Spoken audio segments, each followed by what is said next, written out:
निर्माता सागर कोहली ने अपने बर्थडे पर की 2 प्रोजेक्ट की घोषणा। फिल्म निर्माता सागर कोहली का कल जन्मदिन था। इस अवसर पर उन्होंने 2 ड्रीम प्रोजेक्ट की घोषणा की, जिनमें एक फिल्म इप्स दुबे है और दूसरा वेब सीरीज देवी है। दोनों उनका पायलट प्रोजेक्ट है, जिसको लेकर सागर बेहद उत्साहित हैं। वहीं सागर कोहली ने अपना बर्थडे कलर वर्ल्ड स्टूडियो में सेलिब्रेट किया। इस मौके पर कई जानी मानी हस्तियां शामिल हुए और उन्हें बधाई एवं शुभकामनाएं दी।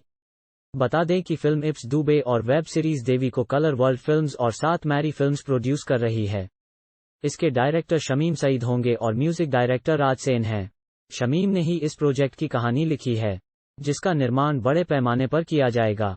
वहीं फिल्म इप्स दुबे में आदित्य मोहन, रानी चटर्जी और सानिया मिर्जा प्रमुख रूप से नजर आने वाली हैं। इसको लेकर सागर कोहली ने कहा कि फिल्म इप्स दुबे और वेब सीरीज देवी मेरे लिए अहम प्रोजेक्ट हैं। दर्शकों के फ्रेश मनोरंजन को ध्यान में रखकर हम इस पर काम कर रहे हैं। जल्द ही इसकी शूटिंग भी शुरू होगी।